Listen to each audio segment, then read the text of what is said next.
تو یہ similar policy ہے جو اسرائیل ویسٹ بینک کے اندر کر رہا ہے، غازہ کے اندر کر رہا ہے. میں بہت پہلے جاتا رہا ہوں فلسطین کے اندر، وہاں پہ بھی یہ کیونکہ بیسکلی ہندوتوا اور یہ جو ہندوستان کی گورنمنٹ ہے یہ زائنسٹ گورنمنٹ کے ساتھ مل کے انہی کی جو پالیسی ہیں وہ فالو کر رہے ہیں. وہاں پہ بھی جو اسرائیلی فوج تھی آج بھی ہے، وہ اپنے فوجی بھیج کے اس علاقے سے نوجوانوں کو پک اپ کر کے اپنی جیلوں دہشت پھیلانے کے لیے، اور وہ دہشت پھیلانے کے لیے بچے جو ہیں وہ اٹھا لیتے ہیں. اور یہ ایسے ہی ہے کہ فرعون جس طرح موسیٰ علیہ السلام پیدا نہیں ہوئے تھے تو جتنے بچے اسرائیلائٹس کے جتنے پیدا ہوتے تھے ان کو وہ قتل کر دیتا تھا، ان کو مار دیتا تھا. آج یہ ایسا نوجوانوں کے ساتھ یہاں مقبوضہ کشمیر کے اندر اور اسرائیل کے جو قبضے کے اندر فلسطینی علاقے ہیں وہاں پہ بھی ہو رہا ہے. تو یس، اگر آپ یہ کہیں کہ ہم نے کچھ نہیں کیا، کچھ نہیں کر سکے، لیکن میں آپ کو بتاؤں کہ آپ کے پروگرام کے بعد میرا اور بھی ویبینارز ہیں. میں اس ویکینڈ کو وہاں جا رہا ہوں، اسپین جا رہا ہوں، پھر میں جا رہا ہوں جناب ایتھنز جا رہا ہوں. تو آئی تھنک ہم کوشش کر رہے ہیں، لیکن کیونکہ اگر ایک بات میں یہ کہتا چلوں، کیونکہ ہماری بدقسمتی یہ ہے فلسطینیوں کی اور کشمیریوں کی کہ جو آج کی OIC ہے، آج کی جو عرب لیگ ہے، آج کے جو مسلمان ہیں، اور اس میں سب سے زیادہ اگر میں کہوں کہ جو منافقت ہے وہ UAE کے اندر ہے، وہ دوسرے جو وہاں کے عرب کنٹریز ہیں، کیونکہ ان کے اندر وہ دکھ درد، وہ سولیڈیرٹی ختم ہو گئی ہے جس طریقے سے پہلے ہوتی تھی مسلمانوں کے اندر. اور یہ امہ اور یہ بھی بڑا کچھ جو ہم کہتے ہیں. میں آپ سے لاڈ نذیر صاحب پھر دوبارہ آپ کے پاس آؤں گا. سمیع اللہ ملک صاحب کویشچن پوچھنے کے بعد وہ ملٹری کا جو آپ نے ایک سولوشن بتایا اور ایک ملٹری کی بات کی، وہ والا کویشچن میں آپ سے پوچھوں گا، مگر اس سے پہلے میں ڈاکٹر سمیع اللہ ملک صاحب کے پاس آؤں گا. Sir welcome again. آپ بھی کشمیری ہیں سر، آپ دیکھتے ہیں کہ آرٹیکل 370 ریووک ہوا، تو آپ سمجھتے ہیں کہ ہم لوگ کچھ اچھے طریقے سے اس کے اوپر رسپانس دے پائے کہ کشمیریوں کے لیے ہم کچھ کر سکیں؟ اعوذ باللہ السمیع العلیم من الشیطان الرجیم، بسم اللہ الرحمن الرحیم. وما لکم لا تقاتلون فی سبیل اللہ والمستضعفین من الرجال والنساء والولدان الذین یقولون ربنا اخرجنا من هذه القرية الظالم اهلها واجعل لنا من لدنك وليا واجعل لنا من لدنك نصيرا. صدق اللہ العلی العظیم. رب اشرح لي صدری یسر لي امری واحلل عقدۃ من لسانی یفقهوا قولی. ربنا تقبل منا انک انت السمیع العلیم. آمین یا رب العالمین. کروڑوں ہم تو سنا اور درود کے بعد ابھی جو میں نے سورہ نساء کی آپ کے سامنے قرآن کی آیت پڑھی ہے، اس کا معنی یہ ہے کہ اور تم کو کیا ہوا ہے کہ اللہ کی راہ میں ان بے بس مردوں اور عورتوں اور بچوں کی خاطر نہیں لڑتے جو دعائیں کیا کرتے ہیں کہ اے پروردگار ہم کو اس شہر سے جس کے رہنے والے ظالم ہیں نکال کر کہیں اور لے جا، اور اپنی طرف سے کسی کو ہمارا حامی بنا اور اپنی ہی طرف سے کسی کو ہمارا مددگار مقرر فرما. گزارش یہ ہے رائے صاحب جو آپ نے فرمایا کہ واقعی ہونا تو یہی چاہیے تھا. میں آپ کو چھوٹی سی دنیا کی منافقت یہ بھی بتا دوں کہ اگر دنیا میں کسی جگہ صرف 90 جانوروں کو قید کر کے ان کو ضروریات سے محروم کر دیا جاتا تو اقوام متحدہ سمیت یہ تمام مغربی دنیا چیخ اٹھتی اور ہنگامہ ہو جاتا. مگر کشمیر میں بھارت کی جانب سے ویلی میں سے 90 لاکھ انسانوں کو قید کر دیا گیا ہے، لیکن پچھلے 2 سال سے دنیا نے اب تک کشمیر میں ہونے والے غیر انسانی سلوک پر عملی طور پر کچھ نہیں کیا. اب ضرورت اس عمل کی ہے کہ عالمی برادری کو صرف تشویش کے اظہار کے بجائے عملی اقدامات اٹھانے ہوں گے، اور اس اقدامات اٹھانے سے پہلے ہمیں یہ دیکھنا ہوگا کہ ہم کیا کریں اس کے لیے جس کے طرف آپ نے اشارہ کیا ہے. کیونکہ مودی سرکار جو ہے تشویشوں، مظاہروں، احتجاجوں سے نہیں بلکہ سخت اقدامات اور عالمی سطح پر پابندیوں کے ہتھیاری سے کشمیریوں کا ان کا حق دینے پر آمادہ ہو سکتی ہے. مگر افسوس تو یہ ہے کہ عالمی برادری جو ہے کشمیر کے معاملے میں بالکل سنجیدہ نہیں ہے. جموں کشمیر کی خصوصی حیثیت کو ختم کرنے کے بعد آرٹیکل 370 کو جیسے ریووک کیا گیا، اس کے بعد بھارت نے اب تک 38,000 مزید تازہ دم فوج بھیجی ہے اس سال. پھر اور 8 لاکھ فوج کو متقز کا نمبر بھی کراس کر گیا ہے، جس کو سب کو پروٹیکشن میں تعینات کر رکھا ہے۔ بات یہ ہے کہ ہم نے ایک بہت بڑا نادر موقع پھر سے ایک دفعہ کھو دیا ہے۔ ہونا تو یہ چاہیے تھا کہ جب پاکستان کو امریکہ کو پاکستان کی ضرورت پڑی تھی افغانستان کے ساتھ مذاکرات کروانے کے سلسلے میں، ہمیں چاہیے تھا کہ اس موقع کے اوپر ہم کشمیر کا جو مسئلہ ہے اسے لف کر دیتے اس کے ساتھ، کہ آپ چاہتے ہیں کہ ہم آپ کی افغانستان کی طرف مدد کریں اور افغانستان میں جو طالبان ہیں آپ کے ساتھ مذاکرات میں بٹھائیں اور امن معاہدے کے بعد آپ کی فورسز یہاں سے اس مصیبت سے باہر نکلیں، تو اس کے لیے اور یہ بھی ضروری ہے کہ آپ کشمیر کے معاملے کو اس کے ساتھ جو ہے کریں۔ اور میں سمجھتا ہوں کہ اگر کشمیر کے مسئلے کو اس کے ساتھ لف کر دیا جاتا تو مغربی طاقتیں اور امریکہ اور برطانیہ بالخصوص جو ہے وہ یقیناً اس پہ عمل کرتے ہیں، کیونکہ اس معاملے میں انہیں پتہ تھا کہ اس کے بغیر ہمارا چارہ کار نہیں ہے۔ اب بات یہ ہے کہ ہندوستان نے تو ہر طرح کے ذرائع ابلاغ پر وہاں پہ پابندی لگا رکھی ہے جو کہ ہر روز جاری ہے۔ کشمیر کی ساری سیاسی قیادت کو اس نے گرفتار کر جیل میں ڈال رکھا ہے۔ سید علی گیلانی صاحب کو اس نے پچھلے 12 سال سے اس نے ہاؤس ارسٹ کر کے رکھا ہوا ہے۔ آسیہ اندرابی کو اس نے کیا اس پہ ظلم ستم نہیں ڈھایا جا رہا۔ آسیہ اندرابی کو پہلے اتحاد جیل میں پھینکا گیا، اس کے بعد اسے پھر دوبارہ جموں میں لایا گیا، ان میڈیسن نہیں دی جا رہی، قید تنہائی میں رکھا جا رہا ہے۔ ان کو ان کی 2 سیکرٹریز ہیں فمیدہ اور نسیم کو بقایا طور پہ قید تنہائی میں رکھا جا رہا ہے۔ ان کو کھانا بھی جو ہے وہ ایک سٹک کے ساتھ پلاسٹک کی تھیلی میں اندر پھینکا جاتا ہے، جیسے جان کو پھینکا جاتا ہے۔ باقی کشمیریوں کی زندگی اس نے ہندوستان نے محال کر رکھی ہے۔ کیا سارے اقوام عالم کو اس بات کا پتہ نہیں ہے؟ یہی وجہ ہے کہ میں آپ کو کہتا اگر پاکستان نے اگر اس کشمیر کے مسئلے کو افغانستان کے امن کے ساتھ نہ ٹھیک کر دیا جاتا تو آج صورتحال کچھ اور ہوتی۔ اور پھر یہ یاد رکھیے کہ بھارت نے کشمیر کو اپنا حصہ بنانے کے لیے وہی حکمت عملی اپنائی ہے جو کبھی اسرائیل نے فلسطین پر قبضہ کرنے کے لیے بنائی تھی، کہ سب سے پہلے کچھ اسرائیلی فلسطین میں جا کر آباد ہوئے، پھر انہوں نے اپنی آبادی میں اضافہ شروع کیا اور مقامی فلسطینیوں سے انہوں نے منہ مانگی قیمتوں پر زمینیں اور جائیدادیں حاصل کرنا شروع کر دی۔ اس کے بعد انہیں لالچ دیا، پھر 23 منہ مانگی قیمت پر زیادہ زمینیں بھی خریدنے لگے اور زیادہ تر فلسطینی علاقوں پر اپنا تسلط قائم کر دیا۔ بالکل یہی طریقہ بھارت نے آرٹیکل 370 کے خاتمے کر کے مقبوضہ کشمیر میں اپنایا ہوا ہے۔ آپ دیکھیں کہ اس آرٹیکل کے خاتمے کے بعد کشمیر میں انڈین آرمی کی تعداد میں جو مزید دن بدن اضافہ ہوتا جا رہا ہے، یہ اس بات کی بھی دلیل ہے کہ انڈیا اپنے مقاصد میں کامیاب نہیں ہو سکا اور نہ آئندہ بھی اس میں کامیاب ہو سکے گا۔ حالانکہ کشمیر اس نے کرفیو بھی نافذ کیا ہوا ہے، نہتے مجبور مظلوم کشمیر پر ظلم و ستم کی انتہا بھی اس نے کر دی ہے۔ انڈین آرمی جو ہے بلا اجازت گھروں میں داخل ہو کر جسے چاہتی ہے اٹھا لیتی ہے، خاص طور پر جوان بچوں کو حریت پسند کہہ کے اپنے ساتھ لے جاتی ہے، اور پھر چند دن کے بعد ان کی تشدد شدہ لاشیں جو ہیں کسی اور علاقے سے ملتی ہیں، اور اس طرح مسلم عورتوں کو گھروں سے اٹھا لیا جاتا ہے اور عصمت دری کے بعد یا تو انہیں مار دیا جاتا ہے یا پھر انتہائی بری حالت میں مجبور خواتین کو کسی علاقے میں پھینک دیا جاتا ہے۔ پھر یہی نہیں بلکہ اس وقت تو کئی گھروں کو آگ لگانا، گھر سے سامان لے جانا اور توڑ پھوڑ کرنا تو روز کا معمول بن گیا ہے۔ اب انٹرنیشنل میڈیا جو ہے اس کو کشمیر سے بہت دور رکھا ہوا ہے، وہاں کسی جانے کی اجازت ہی نہیں ہے۔ اب مودی حکومت نے یہ فیصلہ بھی کر لیا ہے کہ بھی تحریک حریت کو جو ہے بندوق کے زور سے کچل دیں گے۔ مقبوضہ کشمیر میں تحریک آزادی کو نئی جلا بخشنے والے آپ دیکھیں جو شہید برہان وانی کا 8 جولائی کو ابھی 3 ہفتے پہلے جو 5واں یوم شہادت منایا گیا، اس پہ حریت کارگل سے مکمل ہڑتال کی کال پر ریلیوں کو روکنے کے لیے ساری وادی کو ہندوستان نے چھاؤنی میں تبدیل کر دیا تھا۔ اور پھر یہاں کے نوجوانوں کے جذبہ آزادی کو دیکھ کر مودی سرکار اب حواس باختہ ہو گئی ہے کہ اس قدر سختیاں کرنے کے بعد بھی نوجوان جو ہے سڑکوں پہ آ جاتے ہیں اور بڑی کثیر تعداد میں آتے ہیں۔ اور آپ کو پتہ ہی ہے کہ جب برسی سے پہلے خود بھارتی اخبارات نے یہ لکھا ہے تقریباً 9,000 قریب نوجوانوں کو پکڑ کر حکومت خانوں میں پہنچا دیا گیا تھا، اور اب بھی اس وقت بھی ہر جگہ جو ہے اس جو قابض فورسز ہیں ان کا قبضہ جاری ہے اور پہرے جاری ہیں، اور اسی طرح وہ کشمیریوں کو جو ہے وہ تنگ کر رہے ہیں۔ سر یہ سچویشن تو کافی عرصے سے چلتی آ رہی ہے اور آئی ڈونٹ نو کب ختم ہوگی۔ ایک کویسچن جو میں آپ دونوں سے پوچھوں گا، دیکھ لیں وہ کیسے لیتے ہیں، جو یہ لوگ اکثر پسند نہیں کرتے ہیں، میں کہتا ہوں کہ یہ جو آرٹیکل 370 ہوا ہے، اس میں اگر وہ آپ مشرف کے دور سے دیکھیں اور قصوری کی آپ خورشید قصوری کی کتاب پڑھیں، جو انہوں نے ایک فارمولہ پیش کیا تھا، اور پھر جو موجودہ حالات ہیں، یہ لگتا ہے کہ جیسے کہ پاکستان کی اسٹیبلشمنٹ بھی اس چیز کے اوپر راضی تھی کہ ٹھیک ہے آپ اس طریقے سے کر لیں، کشمیر وہ انڈین کشمیر اپنے پاس رکھ لیں اور یہ والا کشمیر ادھر ہو جائے۔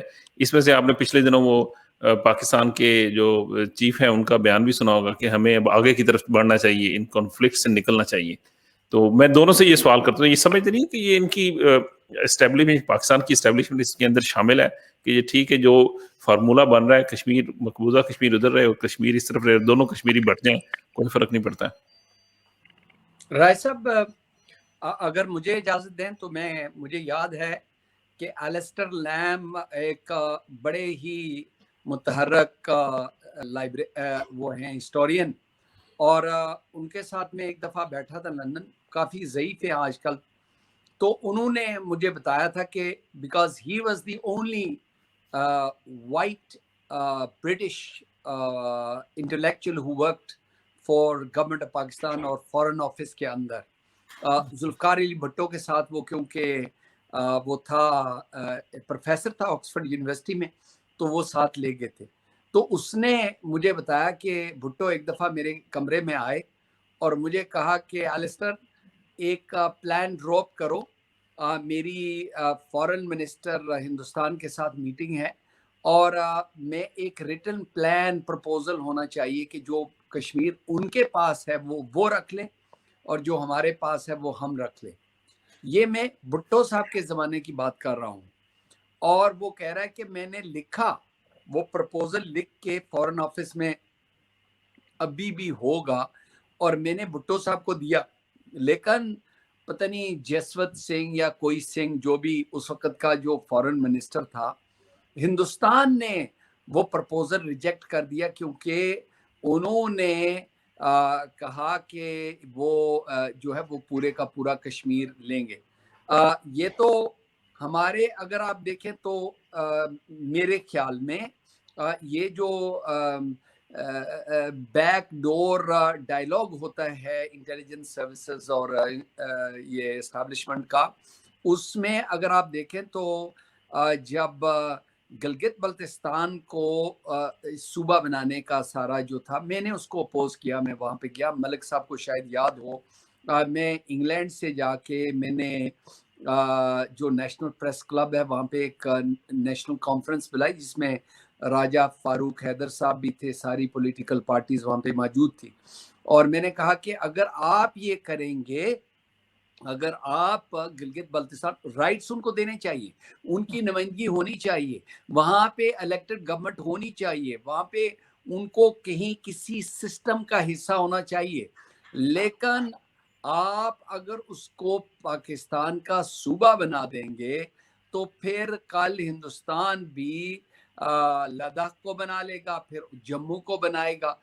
پھر آہستہ آہستہ جو یہ رائٹ آف سیلف ڈٹرمنیشن کی بات ہم کرتے ہیں کہ فری فیئر اینڈ امپارشل پلیبسائٹ پورے کشمیر کے اندر وہ ہونا جو ہے وہ بڑا مشکل ہو جائے گا. اگر شاید اگین میں کیونکہ رائے صاحب آپ ینگ ہیں, ملک صاحب کو یاد ہوگا کہ میں نے جنرل پرویز مشرف صاحب کے ساتھ بہت ساری جنگیں لڑی. ایک جنگ جو تھی وہ جب یہ اوورسیز پاکستانیوں کا جو میک اپ کارڈ ہے, اس کا ایک تو قیمت کی جو میری اسٹرگل تھی کہ وہ یہ $300 وہ کہہ رہے تھے, میں نے کہا کہ یہ $15 یا $10 جو ہے ہونی چاہیے, 10 پاؤنڈ, کیونکہ ہم لوگ افورڈ نہیں کر سکیں گے جس کے 8-7 بچے ہیں. لیکن دوسری بات یہ میں نے کہی تھی کہ جو کشمیر آزاد کشمیر میں پیدا لوگ ہوئے ہیں ان کے کارڈ کے اوپر سرخ لکھا جائے کہ باشندہ ریاست جموں اور کشمیر, کیونکہ جب بھی یہ جو پلیبسائٹ ہوگا تو ان کو رائٹ, میرے کارڈ پہ ابھی بھی لکھا ہے, سب کے لوگوں کے اوپر لکھا ہوا ہے. اب میں نے نوٹس کیا ہے کہ کچھ کارڈ سے وہ انہوں نے ریموو کر دیا ہے. تو جب گلگت بلتستان کو ابھی جو سب سے بڑا مسئلہ ہے, ایک طرف مقبوضہ کشمیر کے اندر جموں کو وہ ایک پلان کر کے وہ یونین ٹیریٹری کے ساتھ ملانا چاہتے ہیں, اور یہ باشندہ ریاست 35A بیسیکلی باشندہ ریاست ختم کرنے کا مین مقصد ڈیموگرافک چینجز, وہاں پہ جو لوگ وہ بھرتی کر رہے ہیں, بھیج رہے ہیں, وہ زمینیں ان کی قبضہ کر رہے ہیں, وہاں پہ ان کی آہستہ آہستہ یہ جب اگر آپ دیکھیں 2 سال پہلے سے انہوں نے اتنے جلدی سے رائٹس, یعنی جو یونیورسٹیز ہیں اس کی اپوائنٹمنٹ پہلے کشمیر والے، کیونکہ کشمیر کی یونیورسٹیز تھی، اس کی اپوائنٹمنٹ یہاں سے ہوتی تھی. اب جناب وہ دلی نے رائٹ لے لیا ہے، ان کی جو اپوائنٹمنٹ اس کے پروفیسرز وغیرہ ہیں وہ پورے ہندوستان سے آ رہے ہیں، وہ کشمیر سے نہیں ہیں. جو اپوائنٹمنٹس تھی گورنمنٹ کی، جو جابس کی، وہ سارے کے ساری ہندوستان سے آ رہی ہیں. وہ ایسے ہی جس طرح کوئی کلونیل امپیریل گورنمنٹ ہوتی ہے، وہ اپنے لوگ لاتی ہے. تو یہ جان بوجھ کے جو رائٹس ہیں وہ اٹھا رہے ہیں. لیکن ساتھ ساتھ اگر پاکستان یہ ڈکلیئر کر دیتا نا، یہ پچھلے دنوں میں ابھی الیکشن کے بعد آپ نے دیکھا کہ وہاں پہ جو نعرہ بازی ہو رہی تھی، میں جی تو جی سارا دن گلوڈ آن رہتا ہوں اپنے سوشل میڈیا کے اوپر ہی، کہ وہاں پہ جو سب سے بڑا کنسرن یہ تھا کہ جو پرپوزل کانسٹیٹیوشنل چینج شک ایک میں جو آ رہی ہیں بہت ساری، وہ اب یہ بیک آف ہو گئے ہیں. گورنمنٹ پاکستان کے لیے جو ہے یہ گلگت بلتستان کے لیے ہے، یہ آزاد کشمیر کے لیے نہیں ہے. لیکن آپ کو یاد ہوگا کہ مسلم لیگ نون کے زمانے میں جو فارن منسٹر تھے، نام میں بھول گیا ہوں، میں نام ملک صاحب میں سارے بھول جاتا ہوں، وہ اس کمیٹی کے چیئرمین تھے. اور اس کے بعد بھی پیپلز پارٹی نے بھی، ساری پولیٹیکل پارٹیز نے یہ ایک پلان بنایا تھا کہ آزاد کشمیر اور گلگت بلتستان کو صوبہ بنا کے پاکستان کے دوسرے صوبوں، اور یہ رائٹ، یہ کہا جاتا ہے کہ ان کو رائٹ دیا جائے گا کہ وہ نیشنل اسمبلی، سینٹ اور جو پریزیڈنٹ کے الیکشن ہے اس میں حصہ لے سکیں گے. لیکن یہ جو الگ ان کی شناخت ہے اس کو ختم کرنے کے لیے یہ ایبسلوٹلی رائٹ. میں اسٹیبلشمنٹ نہیں کہوں گا، میں پولیٹیکل اسٹیبلشمنٹ کہوں گا، کیونکہ اسٹیبلشمنٹ سے صرف فوج کہی جاتی ہے. آپ اگر فوج کو الگ کر لیں، یہ جو پولیٹیکل پارٹیز ہیں وہ اس بات پہ وہ بالکل تیار ہیں کہ اس مسئلے کو کہیں نہ کہیں مٹی پاؤ اور مٹی پا کے ختم کرو. سر سمیع اللہ ملک صاحب آپ کی طرف یہی کویسچن جو میں نے ان سے کیا. جی، میں اس کوشچن سے پہلے میں لارڈ صاحب کی دونوں چیزوں کو میں انڈورس کر دوں. مطلب بالکل میں سمجھتا ہوں کہ اب اللہ تعالیٰ نے ان کو مزید موقع دیا ہے. اللہ تعالیٰ ان سے کو بڑا کام دینا چاہتا ہے. اللہ تعالیٰ نے ان کی ذمہ داریوں کو میں اس طرف تفویض کر دیا ہے تاکہ پوری توجہ جو پہلے بھی دے رہے تھے اب بھی دے رہے ہیں. اور لارڈ صاحب کو میں بتا دوں کہ مجھ جیسے کئی آدمی آپ سے اسی لیے بڑی شدید محبت کرتے ہیں کہ الحمدللہ آپ ہمارا ہی کیس لڑ رہے ہیں. مطلب الحمدللہ. اب میں اس سوال کے جواب میں تھوڑی سی بیک گراؤنڈ تھوڑی سی آپ کو بتانا چاہتا ہوں. جب 1989 میں روس افغانستان سے نکل گیا تھا تو کشمیر میں بھارتی حکمرانی کے خلاف مزاحمت میں تیزی آ گئی تھی. مسئلہ کشمیر کا تنازع بھارت اور پاکستان آپ کو پتا ہے کہ جب سے بنا اسے چل رہا ہے. مطلب لیکن اب اس جنگ کو افغانستان سے بھی ایک ربط حاصل ہو گیا ہے. میں آپ سے یہ عرض کر دوں چاہے کہ اسٹیبلشمنٹ یا جو مرضی یہ کام ایسے پروپوزل پیش کرنا شروع کر دیں، یہ کام چلنے والا نہیں ہے. اب لارڈ صاحب نے جو بہت پرانی بات لیمسٹر کی کی ہے، یقیناً یہ بات درست ہے، لیکن ہوا کیا ہے؟ ہوگا وہی جو وہاں پہ جو کشمیری چاہیں گے. اب دیکھیے کہ جب افغانستان کے اندر، میں اس لیے کہا کہ بڑا ربط حاصل ہے کیونکہ اب کابل بھی پاکستان اور نائجیریا کے درمیان جنگ کا میدان بن چکا ہے. اور آپ یہ دیکھیے کہ کشمیریوں نے اس وقت یہ طے کر لیا تھا کہ اگر افغانستان اپنے پڑوس میں ایک سپر طاقت کے دانت کھٹے کر سکتا ہے، اسے بھیج سکتا ہے، تو ہم کیوں نہیں، وائی ناٹ وہی. اس کے بعد کشمیر کے اندر یہ صورتحال شروع ہو گئی تھی. اور اس کے بعد دیکھیے کہ بے شمار دوسری طاقتیں بھی اس میں شامل ہو گئی، مغربی طاقتیں بھی، امریکہ بھی شامل ہو گیا، اور کشمیریوں کو دوبارہ ایک لالی لپ دیا گیا. لالی لپ دے کے بغیر آپ کشمیر کا حال، اب کشمیر کا جو ہے ہم چلیں گے. پھر راستے میں کئی اور یعنی روٹ بھی کھولے گئے. مشرف کے زمانے میں بسز بھی چلائی گئیں، کاروباری چیزیں بھی چلائی گئی. پہلے یعنی پھر وہ جو کہتا تھا سب سے پہلے پاکستان، اب وہ پاکستان میں موجود نہیں ہے. لیکن یہ ہے کہ کشمیر کا مسئلہ وہیں پہ ہے اور پہلے سے زیادہ سنگین ہے. لیکن ایسی کوئی بات نہیں. انشاءاللہ اللہ تعالیٰ کا اپنا ایک نظام ہے. مکر و مکر اللہ واللہ خیر الماکرین. یہ بھی سب تدبیریں کرتے ہیں، مکاری کرتے ہیں، لیکن اللہ کی اپنی تدبیریں ہیں اور کامیاب وہی اللہ کی تدبیریں ہوتی ہیں. اب آپ یہ دیکھیے کہ اتنی بڑی قوت جو کہ اب افغانستان کی نظر ڈال لیں آپ، وہ 3 سپر طاقتوں کا قبرستان بنا ہے.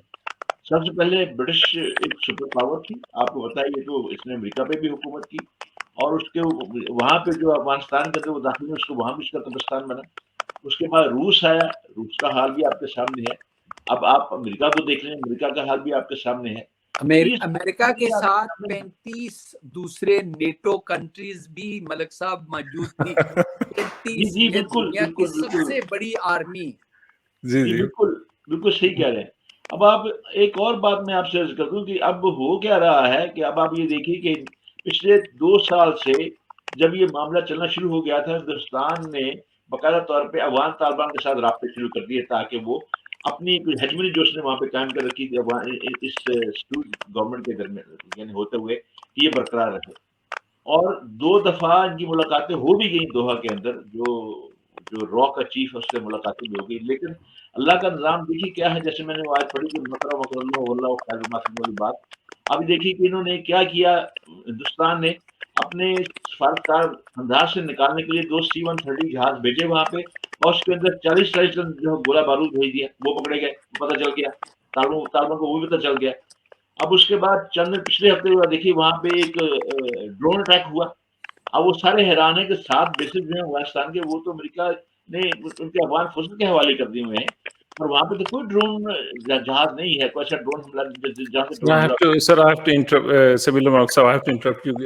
لارڈ نذیر صاحب نے بھی جانا ہے, انہوں نے آدھے گھنٹے کے لیے کمٹمنٹ کی تھی, تو ان شاء اللہ تعالیٰ آفٹر دا بریک ہم اس ٹاپک کو کنٹینیو کریں گے. جاتے ہوئے میں لارڈ نذیر صاحب کا شکریہ ادا کروں گا کہ آپ نے سے ٹائم نکالا. اگر آپ نے کچھ جاتے ہوئے پیغام دینا ہے آپ کشمیری بھائیوں کے لیے تو سر پلیز. میں خود بھی لارڈ صاحب کا میں خود بھی بہت شکر گزار. میں نے اس لیے آپ سے کہا تھا کہ آپ ضرور لیں آج, کیونکہ اسی حوالے سے میں ان کی زیارت کرنا چاہ رہا تھا. یہ اچھی بات, کیونکہ مجھے بہت اچھا لگا راجہ صاحب کہ میری آپ نے ملاقات ملک صاحب کے ساتھ چاہے آن لائن ہی کروائی ہے, ہو گئی ہے, اور ان کی خوبصورت باتیں, یہ ہی is probably the only person in United Kingdom جو ماشاءاللہ آرٹیکلز ہر روز لکھ کے پورے پاکستان کے اخبارات میں اور سوشل میڈیا میں, اور اچھے آرٹیکل جس کے ساتھ لاجک بھی ہوتا ہے. میں ہر روز پڑھ نہیں سکتا ہوں ملک صاحب, لیکن لاجک بھی ہوتا ہے, لیکن ساتھ ساتھ اس میں ہسٹورک فیکٹس بھی ہوتے ہیں.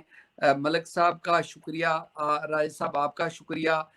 لیکن میں ان کے ساتھ اگری کرتا ہوں کہ میں آپٹمسٹ ہوں, اور کیونکہ اللہ سبحانہ تعالیٰ نے جس طرح قرآن کی آیتیں جو انہوں نے پڑھ کے سنائی, اللہ ہمیشہ ہمیں یہی بتاتے ہیں قرآن میں کہ یہ بھی پلانرز ہیں, پلان کرتے ہیں. اسرائیل اور انڈیا بے شک کریں, لیکن اللہ is bigger and better planner than them.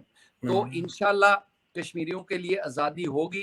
دنیا میں جو چینج آ رہی ہے وہ سول سپر پاور جو رہ گئی تھی امریکہ, اس کو اپنے 35-37 جو الائز ہیں اس کو ملا کے بھی طالبان جو ننگے پاؤں ان کے ساتھ مقابلہ کرتے رہے ہیں, آج ان کے سر کے اوپر کھڑے, آج یہ امبیرسڈ ہیں کہ یہ مانتے ہیں کہ یہ جنگ ہار کے وہاں سے.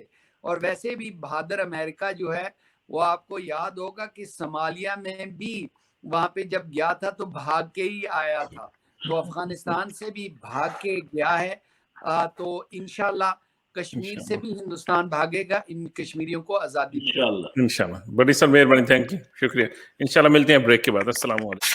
السلام علیکم, welcome back to revive FM 94.1. I am your host Nawaz Raja, Pakistani video weekly programme signature talk. اور آج ہم 5 اگست کے حوالے سے کشمیر کے اوپر بات کر رہے ہیں, اور پاکستان اور اس خطے کے اندر جو موجودہ ایک امریکن فوج کے ودرال کے بعد ایک سچویشن پیدا ہوئی, اس کے اوپر بھی ڈسکس کریں گے. بریک سے پہلے ہمارے ساتھ لارڈ نذیر صاحب موجود تھے, تھینک یو, ان کا شکریہ دوبارہ ادا کرتے ہیں. دوبارہ ہم ڈاکٹر سمیع اللہ ملک صاحب کے ساتھ سر اسی وہاں سے شروع کرتے ہیں جہاں سے آپ نے میں نے آپ کو انٹرپٹ کیا تھا. جی سر, تو آپ سمجھتے ہیں کہ یہ جو موجودہ خطے کی صورت حال ہے, اس کے ہم کشمیریوں کے لیے زیادہ فائدے ہوں گے, اور کیا پازیٹیو ہوں گے اور کیا نیگیٹیو ہوں گے سر؟ دیکھیے راجہ صاحب, گزارش یہ ہے کہ جس سے میں نے عرض کیا, جس میں نے قرآن کی آیت صاحب کے سامنے پڑھ رکھی ہے آپ سامنے, ہمیں تو یہ دیکھنا ہے کہ اللہ نے ہمیں کیا حکم دیا ہے. آپ دیکھیے پچھلے دنوں ایک پروگرام تھا یہاں پہ, اور جس میں تقریباً یونیورسٹی میں پروگرام تھا, میں آپ کے توسط سے بتاتا چلوں, تقریباً 2000 کے قریب لوگ تھے, بہت بڑا ہال تھا. اس میں باقاعدہ یہ 3 سوال مجھ سے پوچھے گئے. میں ہی ایک مقرر تھا وہاں پہ جو پوچھا گیا. انہوں نے کہا کہ کیا طالبان نے امریکہ کے خلاف جہاد کا فیصلہ کر کے درست فیصلہ کیا تھا؟ جہاد کا فیصلہ جو تھا، جبکہ انہیں پتا تھا کہ امریکہ بہت بڑی طاقت ہے، قوت ہے. دوسرا یہ کہ کیا انہیں اس جنگ سے بچنے کے لیے، اس تباہی ساری سے بچنے کے لیے، اس ڈسٹرکشن سے بچنے کے لیے اسامہ بن لادن کو ان کے حوالے نہیں کر دینا چاہیے تھا؟ اور تیسرا یہ کہ آئندہ اس کا جو مستقبل کیا ہوگا، کیا آئندہ افغانستان کی جنگ سے جان چھوٹ جائے گی؟ خانہ جنگی جو ہے، جو سر پہ منڈلا رہی ہے، جو ہو رہی ہے، اس کے بارے میں آپ کی کیا رائے؟ یہ بڑے 3 اہم سوال تھے، اور میں اس لیے بتاؤں کہ یہ مختلف چیزیں جو ہے چلتی ہیں. آپ کو میں اسی تناظر میں آپ کے سوال کا جواب بھی دینا چاہتا ہوں. دیکھیے، ہمارا کام کیا ہے؟ ہمیں جو اللہ نے حکم دیا ہم وہ کریں. ہمارا تو وہ کام ہے. اللہ نے 20 سال تک طالبان کو آزمایا جہاد کی کٹالی کے اندر رکھ کے. اب یہ دیکھیں، آپ اندازہ کریں. آپ وہ ننگے پاؤں لڑنے والے جن کے پاس اسلحہ بھی نہیں تھا، پہلے توڑے دار بندوق کے ساتھ انہوں نے افغان کے ساتھ اور رشین کے ساتھ مقابلہ کیا، ان کا قبرستان بنایا. اس کے بعد دیکھ لیں کہ کیا کیا ان کے پاس نہیں تھا، کیا نہیں کیا. تورا بورا پہ کیا کیا؟ منی ایٹم بم نہیں گرایا گیا انہوں نے. کیا ٹرمپ نے آ کے سب سے بڑا بم نہیں گرایا؟ مطلب ایٹم سے چھوڑا کم ہوتا ہے اسے نہیں گرایا اس میں ننگرہار کے اندر. کیا کچھ نہیں کیا انہوں نے. مطلب ظلم کے پہاڑ توڑ دیے، لیکن آخر ملا کیا؟ ہوا کیا؟ 9 کھرب ڈالر کی نقصان لے کے باہر نکلے. یہ امریکہ کا اپنا فگر ہے، امریکہ کے اپنے فرانس ٹائمز کا. 9 کھرب ڈالر مطلب ہے. میں پچھلے دنوں ایک ایسے ہی ویبینر پہ تھا، میں اس میں کچھ امریکن 2 سینیٹر بھی تھے. میں نے ان سے یہ سوال کیا، میں نے اور بھی کچھ بہت سے لوگ سے دیکھ رہے تھے. میں نے کہا کہ آپ نے کبھی یہ سوچا ہے کہ اگر یہ 9 کھرب ڈالر اگر آپ اس خطے کے اوپر لگا دیتے آپ، تو کیا یہ آپ کے بہترین دوست نہیں بلکہ بھائی نہ بن جاتے آپ کے لیے؟ بالکل ایسے ہی ہیں. آپ نے ایجوکیشن پہ کام کیا ہوتا، آپ نے ان کی ترقی پہ کام کیا ہوتا، ان کی غربت کو ختم کرنے کے لیے کام کیا ہوتا، جو آپ نے قضیے چھوڑے یہاں پہ اس پہ کام کیا ہوتا، کشمیر کے مسئلے کو حل کیا ہوتا آپ نے. تو کیا آپ کیا سمجھتے ہیں کہ امریکہ سپر پاور نہ ہوتا؟ کیا آپ کو ضرورت پڑتی؟ کیا آپ چائنا کو روکنے کے لیے جا رہے ہیں؟ مطلب اب تو سوال ہی پیدا نہیں ہوتا کہ آپ چائنا کی ہیجمنی کو روک سکیں گے. اب تو ممکن ہی نہیں ہے. آپ خود کہہ رہے ہیں. مطلب کیا آپ نے کبھی سوچا؟ اور یقین کیجیے ان دونوں سینیٹرز نے کھلے دل سے اس بات کا اعتراف کیا. اس نے کہا یہ بڑی زبردست بات آپ نے کہی ہے. میں نے کہا یہ بات میں نے آج سے 11 سال پہلے بھی کہی تھی. 11 سال پہلے بھی کہی تھی. اس وقت آپ نے یہ سنا نہیں تھا، اور آج آپ خود اس بات کا اعتراف کر رہے ہیں. آپ مجھے بتائیے، جب بھی کتنی بڑی جنگ ہو جاتی اور بھی آپ 10 سال جنگ کر لیتے تو کیا کر لیتے؟ طالبان نے کہا تھا ہم حاضر ہیں. اگر آپ اس امن معاہدے کے اوپر عمل نہیں کرتے اور جنگ ہی کرنا چاہتے ہیں، نہیں نکلنا چاہتے، ہم تو حاضر ہیں، پھر کر لیں گے ہم. آپ نے، میں نے کہا آپ نے امن معاہدہ کرنے کے بعد بھی 1537 خلاف ورزیاں کی اس امن معاہدے کی اس تھوڑے سے عرصے کے اندر.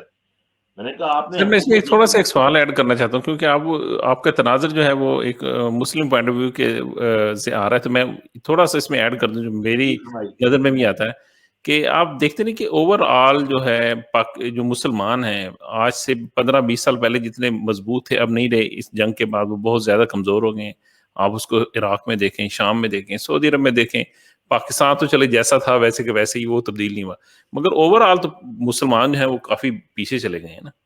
دیکھیے بات یہ ہے، آپ دیکھیے یہ اپنا ایک پوائنٹ سوچنے کا پوائنٹ آف ویو ہے. مطلب کسے کمزوری کہتے ہیں آپ؟ اگر آپ یہ کمزوری اس حال سے کمزوری کہتے ہیں تو آپ یہ دیکھیے مالی طور پہ تو افغانستان سب سے بڑا کمزور ملک ہے، جہاں پہ جو پچھلے 40 سالوں سے جنگ میں مبتلا ہے. روزانہ دھماکے ہو رہے ہیں، روزانہ لڑائی ہو رہی ہے. لوگوں کو اپنی جان کی سلامتی کی فکر ہے، انہیں یہ نہیں پتا کہ آج زندہ ہے کل سانس لے سکیں گے نہیں لے سکیں گے. اگر تو یہ کیا بات ہے کہ دنیا کی سب سے بڑی سپر پاور، وہ پاور جس نے اس بات کا، اس کے صدر نے اعلان کیا، اس نے کہا کہ ہم زمین پہ چلنے والے کیڑوں پہ بھی نگاہ رکھ سکتے ہیں، ہمارے پاس اتنی ٹیکنالوجی ہے. اب مجھے بتائیے وہ جو کیڑوں پہ نگاہ رکھنے والے تھے خود کیڑے بن کے کیوں نکلے وہاں سے؟ پھر باہر کیوں نکلے؟ دیکھیں طاقت، اگر کمزوری اور طاقت کا مسئلہ ہے تو میں تو آپ کے سامنے ایک مثال رکھ رہا ہوں آپ کے سامنے. اور جہاں تک رہے گی بات پیسے کے معاملے میں، تو قرآن میرے سامنے ہے. شداد جو ہے وہ کتنا مالدار آدمی تھا، کتنے اس کے خزانے کی چابیاں 70 اونٹوں پہ چلتی تھی. تو کیا ہوا اس کے ساتھ؟ زمین میں دھنس گیا وہ اپنے دولوں کے ساتھ. کیا رشیا کم دولت مند تھا جب وہ افغانستان کے اندر آیا؟ کیا برطانیہ کم دولت مند تھا اس وقت جب اس نے افغانستان پہ ساری دنیا کو اپنی کالونی بنایا ہوا تھا، اور بڑے روپ سے یہ نعرہ سلوگن لگاتا تھا کہ British sun is never set in the walls? کہاں گئی وہ ساری طاقتیں؟ اس سے میں آج کی تاریخ کی بات کر رہا ہوں. میں روم اور فارس کی باتیں نہیں کر رہا، پرانی باتیں نہیں آپ کر رہا. میں آپ یہ دیکھیے مطلب ہے کہاں گئی یہ ساری طاقتیں؟ غرق ہو گئی. ہم نے دیکھا تاریخ کا ڈھیر بن گئی, تاریخ کوڑے کا ڈھیر بنا دیا تاریخ نے. اس طرح یہ بھی ہوگی. اور یاد رکھیے جو قوتیں خود کو نام, آپ کیا سمجھتے ہیں کہ مسلمان نام رکھ لینے سے آدمی مسلمان ہو جاتا ہے؟ لوگ آسان سمجھتے ہیں مسلمان ہونا کوئی آسان کام ہے؟ مسلمانوں کے لیے تو وَلَنَبْلُوَنَّكُمْ بِشَيْءٍ مِّنَ الْخَوْفِ وَالْجُوعِ وَنَقْصٍ مِّنَ الْأَمْوَالِ وَالْأَنفُسِ وَالثَّمَرَاتِ وَبَشِّرِ الصَّابِرِينَ الَّذِينَ إِذَا أَصَابَتْهُمْ مُصِيبَةٌ قَالُوا إِنَّ لِلَّهِ وَإِنَّا إِلَيْهِ راجعون. اللہ نے تو صاف قرآن میں کہہ دیا ہم تو تمہیں ضرور آزمائیں گے, تمہیں ہم خوف سے امن میں لا کے, امن سے خوف میں تمہیں ڈال کے تمہاری فصلیں تیار ہوں گے, اچانک وہ طوفان آئے گا, فصلیں اجاڑ دی جائیں گی, اور بے شمار آپ کو مصائب میں مبتلا کر کے آپ دیکھیں گے. اس پہ اگر آپ نے صبر کیا تو پھر آپ کو خوشخبری ہوگی. ہاں, اصول یہ ہونا چاہیے اس معاملے کے لیے, اس آزمائش سے نکلنے کے لیے, کہ جب تم کو مصیبت آئے تو کہو یہ اللہ کی طرف سے آئی ہے, اللہ کی طرف چلی جائے گی, اللہ لوٹ کے لے جائیں گے. پہلے چلیے ہمیں اپنے یقین کا عمل یہ کرنا چاہیے نا اس معاملے میں. بات یہ ہے, آپ آئیے میں اس طرح آپ کو بتاتا ہوں, پاکستان خطے کے اندر ہم نے پاکستان کو کس لیے بنایا. I have to interrupt you. I have to go into the break. انشاءاللہ بریک کے بعد پھر آتے ہیں اور اسی چیز کو سر کنٹینیو کرتے ہیں. سر I have to go quickly onto the break. آپ جب بات ذرا اونچی چلتی ہے تو آپ بریک بتا دیتے ہیں. مجھے میں اس لیے کہہ رہا ہوں کہ آخری حصے کو ذرا کمپلیٹ اچھے طریقے سے کر لیں گے سر. I have to go onto the break. Thank you. السلام علیکم. السلام علیکم. Welcome back to revive FM 94.2. I'm your host Nawaz Raja Pakistani with your weekly program Signature Talk. اور آج ہم بڑی اہم ٹاپک کے اوپر بات کر رہے ہیں اور ہمارے ساتھ موجود ہیں ڈاکٹر سمیلہ ملک صاحب. If you want to ask a question, you can call us in the studio 0333440940 and you can also send us a text message on 0333440940. Sir programme سے پہلے آپ کو میں نے انٹرپٹ کیا, اسی کے اوپر ایک کویشچن میں ایڈ کرتا جاؤں جو اکثر لوگوں کے اندر ایک تھیوری چلتی آ رہی ہے کہ یہ جو موجودہ کشمیر کی صورتحال ہے اور جو افغانستان کے اندر ایک سچویشن پیدا ہو گئی ہے, کہتے ہیں کہ امریکہ شاید اس سچویشن کا فائدہ اٹھاتے ہوئے کشمیر جو انڈین آکوپائڈ کشمیر ہے اس کے اندر اپنی مانیٹرنگ پوائنٹ بنائے گا چائنا اور افغانستان کو کنٹرول کرنے کے لیے, پھر وہی جو ڈرون اٹیک اور وہ سارے سلسلے چلتے ہیں ان کے ذریعے وہ کنٹرول میں رکھے گا چیزیں. بڑا ایک سادہ سا کویشچن ہے یہ سادہ نہیں, بڑا عمدہ $1 ملین کویشچن آپ کا. You just read my mind actually. میں اس طرف جانا چاہ رہا تھا آپ کو. دیکھیے بات یہ ہے, میں اس کا مختصر ایک لائن میں آپ جواب دے دیتا ہوں.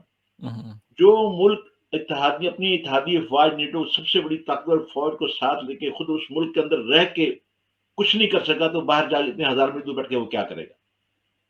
اس میں آپ کو گھبرانے کی کوئی ضرورت نہیں ہے. مطلب انشاءاللہ اللہ تعالیٰ نے جن کے پاس ایمانی قوت ہے, جو اللہ تعالیٰ کی دی ہوئی قوت کے ساتھ لڑے ہیں, ان کے پاس اس کے بھی حل ہے موجود ہے.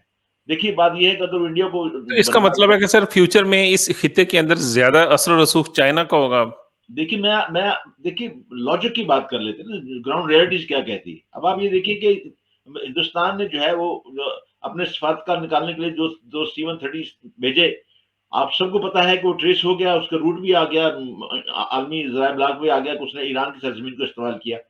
اور فوری طور پہ آپ کو پتا ہے کہ چین جو ہے وہ ایران کا سب سے بڑا پارٹنر ہے, $460 بلین کی اس کی انویسٹمنٹ ہے. اور چین نے تو باقاعدہ طور پہ ایران سے یہ وعدہ بھی کر رکھا ہے کہ ہم اپنی چینی 5000 فوج کو بھی ایران کے اندر تعینات کر سکتے ہیں اپنے پروجیکٹ کے لیے. اس میں باقاعدہ سگنیچر ہو چکے ہیں, ایران اور چین میں اتفاق ہو چکا ہے اس بات کے اوپر. اب آپ یہ دیکھیے کہ اس کے فوراً بعد ایران, اب دیکھیے ہندوستان نے چاہ بہار کے اندر کتنی انویسٹمنٹ کی تھی, ساری خاک میں مل گئی, ساری وہ گٹر میں چلی گئی. اب اس کے بعد دیکھیے افغانستان کا اس نے اربوں ڈالر کی انویسٹمنٹ کی تھی, وہاں پہ سڑکیں بنائی, پل بنائے, اس میں ادارے بنائے, پارلیمنٹ کی عمارت بنائی, بغض معاویہ کے اندر آ کے اس نے دریائے کالور کے اوپر ڈیم بھی بنایا تاکہ پاکستان کا پانی روکا جا سکے. کیا ہوا وہاں پہ جا کے آپ دیکھیے, پکڑا گیا. قندھار کے جب قندھار میں جو C-130 بھیجے, اس میں جو اسلحہ بھیجا پکڑا گیا. اس کے بعد پھر ڈرون حملہ ہوا, ڈرون حملہ اب وہ بھی ٹریس ہو گیا. آپ دیکھیے کہ ڈرون حملے ٹریس پتہ چل گیا کہ وہ کہاں سے استعمال ہوا ہے. وہ پاکستان کے پاس ٹیکنالوجی موجود ہے کہ پاکستان کی سرحد کو استعمال کر نہیں سکا, پاکستان کی سرزمین کو. پاکستان کو اللہ تعالیٰ نے اس ٹیکنالوجی سے, پاکستان کی اپنی ٹیکنالوجی ہے, یہ نہیں کہ پاکستان اس ٹیکنالوجی کی کسی کا محتاج ہے. پاکستان کی سرحد سے کچھ بھی نہیں جا سکتا, یہ سب کو پتا ہے. اور لازمی بات ہے کہ اس نے دوبارہ اس ڈرون حملے کے لیے ایران کی جو ہے سرزمین فضائی سروس کو استعمال کیا, فضائی حدود کو, لیکن بڑی بلندی کے ساتھ. اور یہ بھی پتہ چل گیا کہ جموں کی طرف سے وہ شنید یہ ہے کہ جموں کی طرف سے وہ چیزیں آئی تھیں, اس میں بھی فوری طور پہ جو ہے ایران کو فوری طور پہ چین جیسے ٹیکنالوجی مہیا کر دی گئی ہے, آئندہ یہ نہ ہو. اب تیسرا یہ ہے کہ آپ دیکھیے کہ پرسوں پھر ایک فضائی حملہ ہوا ہے, وہاں پہ افغانستان کے اندر فضائی حملہ ہوا ہے اور اس کے بھی ڈانڈے ملے ہیں. اور طالبان نے کل بڑا ہی سخت تنبیہی بیان جاری کیا ہندوستان کا نام لے کے. انہوں نے کہا کہ تم آگ سے کھیل رہے، ہم تمہیں سخت وارن کرتے ہیں، تم آگ سے کھیل رہے ہو. اب مجھے یہ بتائیے کہ وہ طالبان جو اس وقت مغربی میڈیا کے مطابق افغانستان کے 85% علاقے پہ قابض ہیں، آپ مجھے یہ بتائیے کہ وہ، اور ان کی یہ پالیسی ہے کہ انہوں نے صوبائی دارالحکومتوں پہ قبضہ نہیں کیا. اور طالبان جو ہے اس وقت، میں نے آپ کے پروگرام میں یہ بھی کہا تھا کہ اس وقت طالبان حکمت کے ساتھ حکومت لینا چاہتے ہیں، جنگ کے ساتھ نہیں. آپ دیکھیے وہ مذاکرات کر رہے ہیں کرزائی کے ساتھ، عبداللہ کے ساتھ دوحہ کے اندر، وہ مذاکرات کر رہے ہیں یوسف قانونی کے ساتھ ایران کے اندر، وہ مذاکرات کر رہے ہیں ماسکو کے اندر استاد محقق کے ساتھ. پھر یہ دیکھیے کہ طالبان کے اپنے دور حکومت کے اندر شمالی تھات کے وہ اس پر قبضہ نہیں کر سکے تھے. شمالی تھات جو ان سے اس کی حکومت سے باہر تھا، اب انہوں نے آغاز ہی وہیں سے کیا. شمالی تھات کے علاقوں پہ اس نے شروع کیا، شمالی سارے علاقے کو انہوں نے اپنی زیر تسلط لے لیا ہے. آپ اس بات سے اندازہ کریں کہ اگر وہ چاہیں تو خانہ جنگی ہو سکتی ہے. اب یہ جو خانہ جنگی تھوڑا جو شور مچایا جاتا ہے امریکہ کی طرف سے اور انڈیا کی طرف سے، اس کی وجہ یہ ہے کہ افغان فورسز جب طالبان پہ حملہ کرتی ہیں تو اس کا جواب دیا جاتا ہے، جس کے جواب میں کہتے ہیں جی طالبان جو ہے وہ تو خانہ جنگی کر رہے ہیں، مطلب یہ کر رہے ہیں وہ کر رہے ہیں. پھر پچھلے دنوں یہ دیکھیے کہ 3 حملے، شدید 3 حملے جو ہے داعش نے کیے طالبان کے اوپر، جس کو طالبان نے نہ صرف پسپا کیا بلکہ انہوں نے بری طرح شکست بھی دی. اب امریکہ نے وہ معاملہ بھی جو تھا وہ جو اس میں طالبان میں ڈال دیا. اور داعش والے خود یہ بات تسلیم کر رہے ہیں کہ یعنی کابل کے اسپتال کے اوپر حملہ ہم نے کیا ہے. لیکن امریکہ جو ہے، جس کی خود اپنی بنائی ہوئی تنظیم ہے داعش، امریکہ جو کہہ رہا تھا اس نے طالبان کے ذمہ لگا دیا. اب دیکھیے اللہ تعالیٰ جو ہے کس طرح ان کے منہ کالا کر رہا ہے سب لوگوں کا. اب ہندوستان کے پاس کیا بچا ہے منہ دکھانے کے لیے؟ اب آپ یہ دیکھیے، ایک تو ننگا ہو گیا ہے اس کی ساری، دوسرا کورونا نے اس کی کمر توڑ رکھی ہے، تیسرا یہ ہے کہ آپ لداخ کے اندر دیکھیں کہ خود ان کا اپنے وزیر دفاع راج ناتھن جو اس نے اسمبلی کے اندر کہا، پارلیمنٹ کے اندر اس نے کہا ہے کہ 53,790 کلومیٹر کے لداخ کے علاقے میں سے 43,240 کلومیٹر جو ہے وہ چین کے پاس ہے. اب یعنی کہ چین نے کنٹرول کیا ہوا ہے، چین نے کنٹرول کیا ہوا ہے.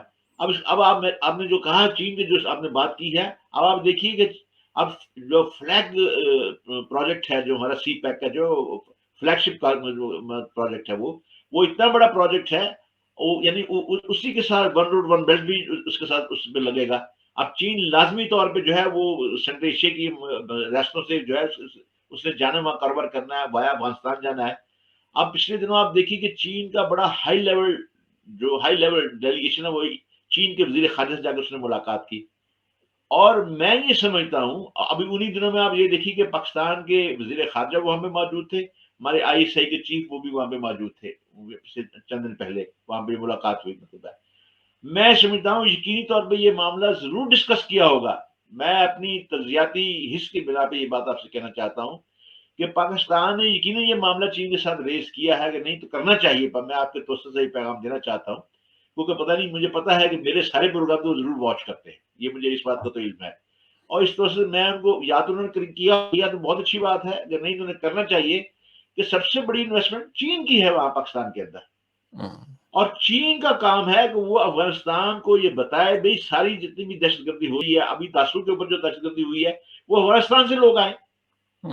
اگر طالبان چین کو یہ دعوت دے رہے ہیں کہ آپ آئیں، ہم گارنٹی دیتے ہیں کہ آپ انویسٹمنٹ کریں، ہم اس کی بھی ضمانت دیتے ہیں، ہم آپ کو یہ بھی ضمانت دیتے ہیں کہ سنکیانگ کے اندر جو ہے کوئی بھی معاملہ ہماری طرف، ہماری سرزمین کو استعمال نہیں کیا جائے گا. امریکہ جس چینی گروپ کو استعمال کرنا چاہ رہا ہے، ہم اسے اپنی سرزمین سے استعمال نہیں ہونے دیں گے. رشیا کو بھی اس نے باقاعدہ طور پہ، تاجکستان کو، ازبکستان کو، سب کو افغانستان نے جو ہے گارنٹیز دی ہیں. اسی طرح چین کو مطالبہ کرنا چاہیے افغانستان سے کہ اگر آپ چاہتے ہیں کہ ہم آپ کے ہاں آ کے انویسٹمنٹ کریں تو اس خطے کو پرومن ہونا ضروری ہے. چین کی تو اپنی پالیسی ہے کہ سرمایہ کار جو ہوتے ہیں وہ کبوتر کی طرح ہوتے ہیں، جہاں پھر دھماکہ ہو جائے، اگر کبوتر اڑ جائیں تو پھر واپس اس منڈیر میں نہیں آتے. بالکل ایسے یہ لازمی بات ہے کہ امن کے لیے ضروری ہے کہ افغانستان کی سرزمین سے تمام ایسے ایلیمنٹس ختم کر دیے ہیں. بالکل مطلب ہے اب قندھار کا جو سوات خانہ بند ہوا ہے ہندوستان کا، آپ کو پتا ہے کہ وہاں سے 2 درجن کے قریب سینٹر میں دہشت گردی کے چلائے جائے، ہندوستان چلا رہا تھا، NDS کے ساتھ پورا اس کا رابطہ تھا. اب وہ اس میں اسے منہ کی کھانی پڑی ہے. اب چین کا راستہ جو ہے تبھی صاف ہوگا اگر اس سارے خطے میں امن ہو. چلیں سر، انشاءاللہ تعالیٰ پروگرام کا وقت ختم ہوتا جا رہا ہے، اور آخر میں یہی کہوں گا کہ ایک فکرہ کہنے کی اجازت دیجیے مجھے، وہ یہ ہے کہ اگر دیکھیے اگر امریکہ آپ کہاں کون سی حدود استعمال کرے گا، کون سی سرزمین استعمال کرے گا جنگ کے لیے؟ کیا ہندوستان کی سرزمین استعمال کرے؟ کیا ہندوستان اس قابل ہوگا کہ پھر وہ سارے اس خطے کا بوجھ اٹھا لے سارے اس کے بارے میں؟ بس یہی مجھے آپ سے بات کرنی تھی. میں تو کہتا ہوں آج کے پروگرام کے اندر سے ایک جو سب سے اچھی جو بات نکلی وہ یہ ہے کہ international powers rather than fighting and the doing wars, اگر وہ 9 کھرب ڈالر جیسے امریکہ اس خطے کے اندر لگاتا تو اس کے زیادہ دوست ہوتے اور خطہ بھی ترقی کرتا ہے. اور امید ہے کہ چائنا جو اس پالیسی پہ لگا ہوا ہے کہ انویسٹمنٹ کریں اور اس خطے کو اوپر کی طرف لے کر آئیں تو اس ہمارے خطے کو بھی انشاءاللہ تعالی طاقت ملے گی اور وہاں پر پراسپیرٹی آئے گی. سر آخر میں آپ کا پروگرام میں شرکت کرنے کا شکریہ. انشاءاللہ تعالی 2 ویک کے بعد پھر دوبارہ آپ سے ملاقات ہوگی سر. ٹل دین السلام علیکم. وعلیکم السلام ورحمۃ اللہ. Now we're gradually coming out of lockdown. We can finally get out of the house and do some of the things we've all been missing, like meeting friends over a takeaway coffee or visiting family for a barbecue. Around 1 in 3 people who have COVID-19 have no symptoms and are spreading it without knowing. That could be your friend, relative, or even you. Help stop the spread by reducing travel and meeting outside. Let's take this next step safely. Remember, hands, face, space, and fresh air. We've come a long way in the fight against COVID-19. Millions of us are now protected by the vaccine and are less likely to become seriously ill or go to hospital.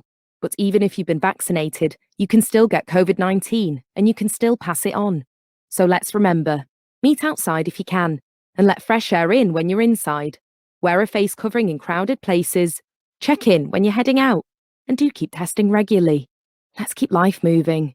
Find out more at gov.uk/coronavirus. This is Aisha. Her father died in an accident at a very young age. She lives with her mother and siblings. There are millions like Aisha who do not have access to the very basics of life, resulting in her and many others not being able to attend school. Through Minhaj Welfare Foundation, your charity is dedicated towards supporting the full needs of orphans and needy children around the world. Donate today.